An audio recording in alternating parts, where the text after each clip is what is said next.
Prior to Hecuba's enslavement, King Priam and Hecuba sent their youngest son, Polydorus, to the Thracian king Polymestor for protection. Unbeknownst to Polymestor, Polydorus was given a great sum of treasure by his father for safekeeping. At the end of the war, Polymestor found out about the treasure, then brutally murdered Polydorus and dumped the body into the sea. Hecuba's story begins with her fall from royalty after the Trojan War. After dealing with the losing her husband and most of her children, she and her only living daughter, Polyxena, are stripped of their noble status and reduced to slaves to serve the Greek king Agamemnon. When it seems as things could not get any worse, Hecuba learns that Polyxena is to be a blood sacrifice in honor of the Greek soldier Achilles. She was to suffer another loss even after going to someone in power for justice. Shortly after the death of her daughter, Hecuba is struck with another tragedy when the slave woman found the dead body of her son Polydorus washed up on the shore. Ladies and gentlemen of the jury, the evidence in this case will prove beyond a reasonable doubt that Hecuba and her fellow slave women assaulted my client with a deadly weapon and murdered his two sons. These actions were premeditated, as she told King Agamemnon of her plans, and they were committed against the royal family. I would like to see the defendant punished to the full extent of the law. My client's actions were a last resort by a desperate woman. Even after being stripped of her royal status, the only thing she had left was ripped out of her arms, her children. Her daughter Polyxena was sacrificed to Achilles, who in fact killed another one of her children, Hector. Soon after, her son Polydorus was found washed up on the shores of Thrace. This is peculiar because during the Trojan War, Hecuba and her late husband sent Polydorus to the plaintiff for protection. We are here today to show that not only were Hecuba's actions provoked, but they were just. However, this trial is only a small part of such a greater problem, men of power failing to help their people when they are in need. Could you please explain to the jury your side of the story?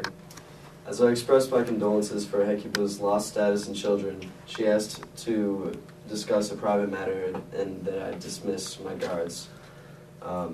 She then led me and my sons to the tent where the slave women stay and proceeded to blind me and kill my sons. Could you describe how she blinded you? She stabbed me in the eyes with her brooch. And how were your children killed? The other slave women stabbed them with the knives hidden in their robes. Did you do anything that might have provoked this malicious attack? No, I did not. So we can conclude that Hecuba and the slave women attacked you for no reason. Yes. Thank you. Her husband sent their son Polydorus to you for safety during the Trojan War. Yes. Did you send Polydorus back to his family at the end of the war? No, I did not. Then what happened to him? I know that the Trojans lost the war, so rather than let him get killed by the Greeks, I let him stay with me. Then what of the body that washed up on the shore that Hecuba claims to be your son? I plead the fifth. No further questions. At this time, I would like to call Polydorus to the stand. What is your relation to the defendant? I was her son. Was? I was murdered. Is the person who killed you in this room? If so, could you point them out to the jury? Yes, it was King Polymestor. Why did King Polymestor kill you?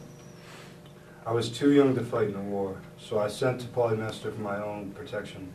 With me I had a large sum of gold and treasure, so that my surviving brothers and I would be able to live comfortably after the war ended. But something happened. When Troy lost the war, Polymestor killed me and took the treasure. He dumped my body into the ocean where I drifted for 3 days before being found. Does the prosecution want to cross-examine this witness? I have no further questions at this time. At this time, can you tell us in your own words what happened between you and the defendant that day? The Greek army's chief declared that Hecuba's daughter be sacrificed to Achilles to gain a favorable wind to return home. Were you in favor of that sacrifice? Of course, it would be an unthinkable disgrace if we did not. Achilles deserves full honors for his bravery. Did the defendant offer any alternatives or try to sway your judgment? Yes. And how so? She offered that she herself be sacrificed, or that we sacrifice Helen. She said Helen was the cause of the war, so she should be the one sacrificed.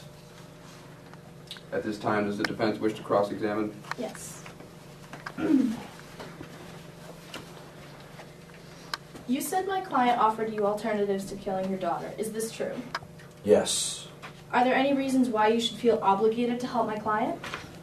There was one instance, but I had to follow my orders and I could not disgrace Achilles.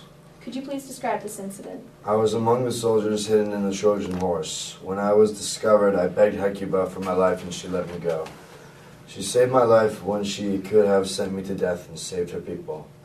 So, if Hecuba helped you in your time of need, why didn't you help her? I had my duties as a soldier. I was not going to dishonor Achilles. Thank you. At this time, I would like to call Agamemnon to the scene. Could you please state your relation to my client? Hecuba is one of my slaves. Has she ever gone to you for help? Yes, she has. Could you state when? It was after the death of her daughter and the discovery of her son's body. Could you please tell us, in your own words, what my client asked of you? Hecuba told me that Polymestor killed her son and wanted justice. And you couldn't give her this justice? I could not for many reasons. Polymestor is an ally whom I personally would not betray. Also, Hecuba is a slave. Athenian democracy is based on written law and the rule of majority. Her words cannot sway me. Were you aware that my client had plans to attack Polymestor? Yes, I understood her grief, and although there was nothing I could do, I agreed that there was something that had to be done about this unjust killing of her son. Hecuba told me that she planned on overpowering Polymestor and his sons with a mob of Trojan women. She did not tell me exactly how she planned to attack the men, and I assumed her intentions were to kill Polymestor as well. I would like it to be known that my client went to Agamemnon for assistance, this being the second time my client has gone to a higher authority for help in her plight and received none. I have no further questions. Does the prosecution want to cross-examine Agamemnon? Yes. Did the defendant tell you of her exact plans? Hecuba told me that she was going to take vengeance on the murder of her son. So it could be argued that the defendant's attack was premeditated and could not be defined as a crime of passion? Could you rephrase the question? As defined by common law, the defendant's attack was not sudden or brought on by powerful emotions. Instead, her attack was planned and she had a motive. Is this true? Yes, the attack was planned. Thank you. I have no further questions. When we feel something is unjust, who do you think we should turn to for help? Those in authority who work for justice. Do you think you took the proper steps to get help in your time of need? Yes, I believe so. During the murder of my daughter, I tried to reason with Odysseus to spare her life. He was indebted to me for I saved his life, but he refused to help me due to my fall from power. When I went to King Agamemnon, he merely turned a blind eye to me.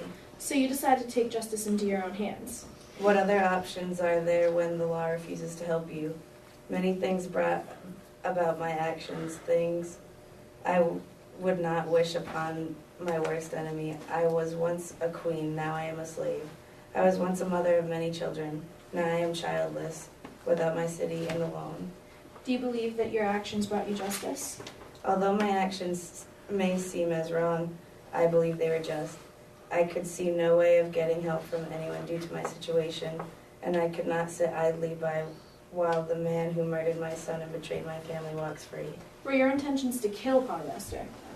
While I may have led many on to believe it was my intention, I only meant to blind him. Does the prosecution want to cross-examine the defendant? Yes.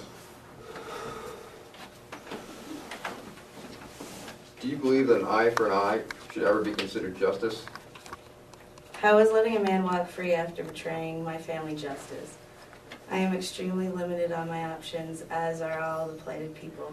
Our voices are not heard, or they are ignored by the people in power. Ladies and gentlemen of the jury, let it be known that the defendant did intentionally harm my client. By these slave women's hands, a king has lost his sons and the heirs to his throne and his very legacy. Never again will this man see the light of day. I would like to see this woman punished to the fullest extent of the law. Under the current state law, the defendant should receive 20 years to life for conspiracy to murder and aggravated assault with a deadly weapon. Ladies and gentlemen, what we have before you today is a case of her voice unheard. We cannot ignore that the law did not help my client when she was in need, and although she took the law into her own hands, did she have any other options? This woman has had everything taken away from her: her crown, her city, her husband, her children, and the trust of a former friend. How much more could she take? This attack was provoked, and although violence was the ultimate outcome, please understand that this is a broken woman. All she wanted was the peace of mind of knowing that her children's deaths were avenged. Rather than sending my client to prison, we should focus on the treatment of this broken person. She is not a threat to society, as she has dealt her own justice. Thank you.